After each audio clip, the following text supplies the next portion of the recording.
নতুন বছর ২০২৬-এর সর্বপ্রথম পূর্ণিমা সংঘটিত হতে চলেছে ৮ই পৌষ ৩রা জানুয়ারি শনিবার দিন। যদিও পূর্ণিমা তিথি শুরু হচ্ছে আজ শুক্রবার রাত্রি ৬টা বেজে ২৩ মিনিট থেকে, যা থাকছে আগামীকাল বিকেল ৪টে বেজে ১৬ মিনিট পর্যন্ত। তবে উদয়া তিথি মেনে এই পূর্ণিমা আগামীকাল শনিবার দিন পড়েছে। বন্ধুরা, বছরের এই প্রথম পূর্ণিমার নাম পৌষ পূর্ণিমা, যেহেতু এই পূর্ণিমা পৌষ মাসে সম্পন্ন হচ্ছে। অন্যদিকে এই পূর্ণিমার অপর নাম ধান্য পূর্ণিমা। যেহেতু এই সময়ে কৃষকের ঘরে নতুন ফসল ওঠে, তাই একে ধান্য পূর্ণিমা বলা হয়। অন্যদিকে শাক্ত মতে এই পূর্ণিমার অপর নাম শাকম্ভরী পূর্ণিমা। মা দুর্গা খরা ও দুর্ভিক্ষের সময় পৃথিবীকে বাঁচানোর জন্য নিজের দেহ থেকে শাক সবজি উৎপন্ন করেছিলেন, তাই তিনি শাকম্ভরী। তাই বলা হয় এই দিনে মায়ের আরাধনা করলে সংসারে অন্নের কখনো অভাব হয় না। বন্ধুরা, এই পৌষ পূর্ণিমার সবথেকে বড় আকর্ষণ হল শ্রীকৃষ্ণের পুষ্যাভিষেক যাত্রা। পৌষ মাসে যখন চাঁদ পুষ্যা নক্ষত্রে অবস্থান করে, তখন এই উৎসব হয়। বৃন্দাবন বা ইস্কন মন্দিরগুলোতে এই দিন ভগবানকে প্রথমে ঘি দিয়ে স্নান করানো হয়, তারপর বিভিন্ন রঙের রাশি রাশি ফুল দিয়ে তাকে সাজানো হয়। ভক্তরা বিশ্বাস করেন এই শীতে ভগবান শ্রীকৃষ্ণকে ফুলের পোশাকে সাজিয়ে উষ্ণতা প্রদান করা হয়। আর এই বিষয়কেই বলা হয় শ্রীকৃষ্ণের পুষ্যাভিষেক যাত্রা, যা পৌষ পূর্ণিমার দিন সংঘটিত হয়। অন্যদিকে এই বিষয়টি হয়তো আপনারা শুনেছেন, এই দিনে শ্রী শ্রী দেবীর অঙ্গরাগ যাত্রাও সম্পন্ন হয়। শাক্ত মতে এই পৌষ পূর্ণিমার দিন দেবীর মন্দিরগুলোতে পালিত হয় এই অঙ্গরাগ যাত্রা। সারা বছর পুজোর পর বিগ্রহের অঙ্গে বা শ্রীমুখে যে রঙের মলিনতা আসে, আজ তা সংস্কার করা হয়। এটি মায়ের বিশেষ রূপসজ্জার দিন। মাকে নতুন করে সুগন্ধি তেল, চন্দন ও প্রসাদন দিয়ে সাজানো হয়। তাই এই দিনটি ভগবানের সেবা ও রূপ দর্শনের দিন।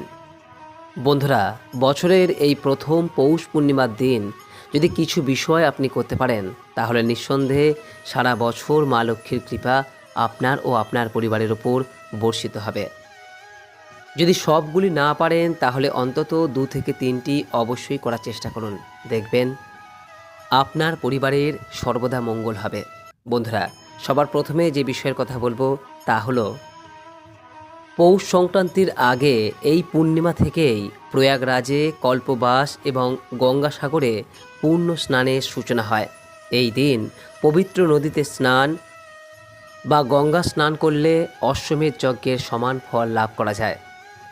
যারা গঙ্গা বা পবিত্র নদীতে স্নান করতে পারছেন না, তারা বাড়িতেই স্নানের জলে সামান্য গঙ্গা জল, একটু তিল এবং কুশ ঘাস মিশিয়ে স্নান করুন। শাস্ত্রমতে পৌষ পূর্ণিমায় এই জল তীর্থজলের সমান পবিত্র হয়ে ওঠে। দ্বিতীয় যে বিষয়ের কথা বলবো তা হলো বন্ধুরা, স্নানের পর তামার ঘটিতে জল, লাল ফুল, একটু গুড় বা চিনি এবং তিল দিয়ে সূর্যদেবের উদ্দেশ্যে এই দিন পারলে অর্ঘ্য প্রদান করুন, কারণ পৌষ মাস হলো সূর্য দেবতার মাস। বন্ধুরা, তৃতীয় যে বিষয়টির কথা বলবো সেটি অত্যন্ত গুরুত্বপূর্ণ। যেহেতু এই পূর্ণিমার নাম ধান্য পূর্ণিমা, তাই এই ধান্য পূর্ণিমার দিন একটি ছোট মাটির পাত্রে বা লাল কাপড়ে কিছু নতুন চাল এবং একটি 1 টাকার কয়েন মা লক্ষ্মীর চরণে অর্পণ করুন। পুজো হয়ে গেলে পরের দিন সকালে সেই চাল ও কয়েনটি আপনার রান্নাঘরের চালের ড্রামে বা চাল রাখার পাত্রে মিশিয়ে দিন। বছরের এই প্রথম পৌষ পূর্ণিমার দিন যদি আপনি এই কাজটি করতে পারেন, তাহলে সংসারে সারা বছর কখনোই অন্নের অভাব হয় না, ভাণ্ডার সবসময় পূর্ণ থাকে। এটি মা লক্ষ্মীকে ঘরে ধরে রাখার একটি প্রাচীন উপায়। চতুর্থ যে বিষয়ের কথা বলবো তা হলো বন্ধুরা, যাদের মানসিক অশান্তি আছে বা ছোটোখাটো কথায় টেনশন করেন, তারা এই পূর্ণিমার রাতে ছাদে বা খোলা জায়গায় দাঁড়িয়ে চাঁদকে একটু দুধ ও জল মিশিয়ে অর্ঘ্য প্রদান করুন। এরপর চাঁদের আলোয় বসে 5 মিনিট ওম সোম সোমায় নমঃ এই মন্ত্রটি এক মনে জপ করুন। দেখবেন চাঁদের শীতলতা আপনার মনকে শান্ত করবে এবং চন্দ্রদোষ থাকলে তা কেটে যাবে। পঞ্চমত বন্ধুরা, আপনারা নিশ্চয়ই জানেন যে পূর্ণিমার দিন অনেক বাড়িতেই সত্যনারায়ণ পূজা সম্পন্ন হয়। যদি সম্ভব হয় এই দিন শ্রী হরি তথা সত্যনারায়ণ পূজা সম্পন্ন করুন। এই পূর্ণিমা তিথিতে সত্যনারায়ণের সিন্নি বা প্রসাদ নিবেদন করলে পরিবারে সুখ শান্তি বজায় থাকে। বিশেষ করে ধান্য পূর্ণিমার দিনে নতুন চালের গুঁড়ো দিয়ে সিন্নি তৈরি করে যদি নারায়ণকে ভোগ দেওয়া হয় তা অত্যন্ত শুভ বলে গণ্য।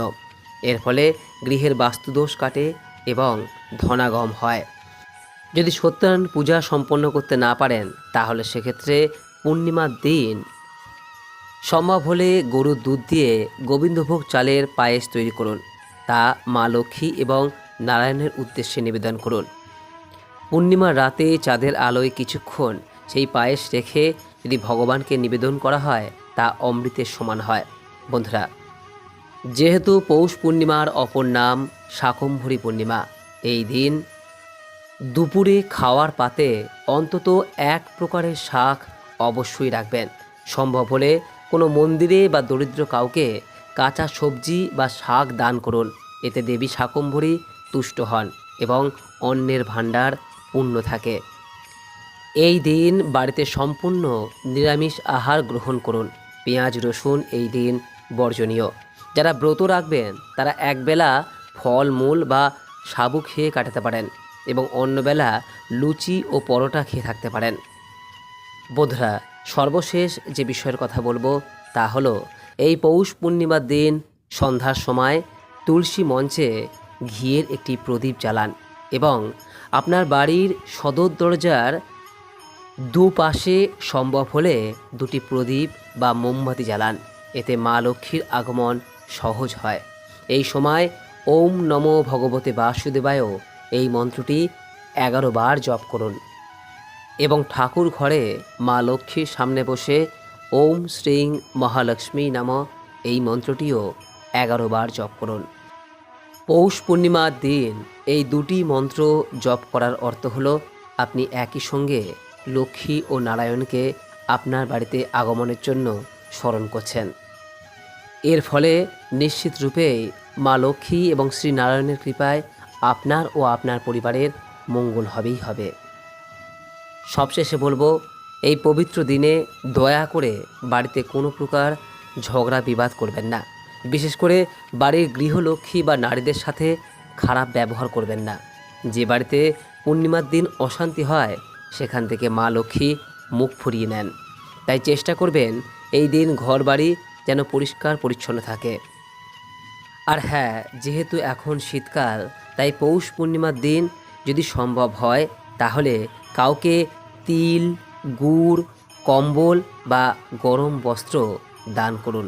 এই দানকে মহাদান বলা হয়। এতে শনি এবং রাহুর দোষ কেটে যায় এবং শ্রী নারায়ণের আশীর্বাদ পাওয়া যায়। তবে একটি বিষয় মনে রাখবেন, এই সমস্ত উপাচারের মধ্যে সবথেকে বড় হলো আপনার ভক্তি এবং নিষ্ঠা। যদি কিছু নাও করতে পারেন অন্তত পূর্ণিমার দিন পূর্ণিমার ব্রতকথা বা সত্যনারায়ণের পাঁচালী ভক্তি ভরে শ্রবণ করুন, তাতেও পূর্ণিমার ফল পাবেন। আশা করি দর্শক বন্ধুরা এই ভিডিওটি আপনাকে সমৃদ্ধ করেছে। এরপরও এই সংক্রান্ত কোনোরূপ কোনো প্রশ্ন বা মতামত থাকলে নিচের কমেন্ট বক্সে অবশ্যই জানাবেন। সকলেই সুস্থ থাকুন, ভালো থাকুন। মা লক্ষ্মীর কৃপায় আপনার এই নতুন বছর 2026 খুব সুন্দর কাটুক, আপনার পরিবারের মঙ্গল হোক এই কামনা করে আজকের মতো ভিডিওটি এখানে শেষ করলাম। নমস্কার, ধন্যবাদ। ঈশ্বর আপনার মঙ্গল করুক।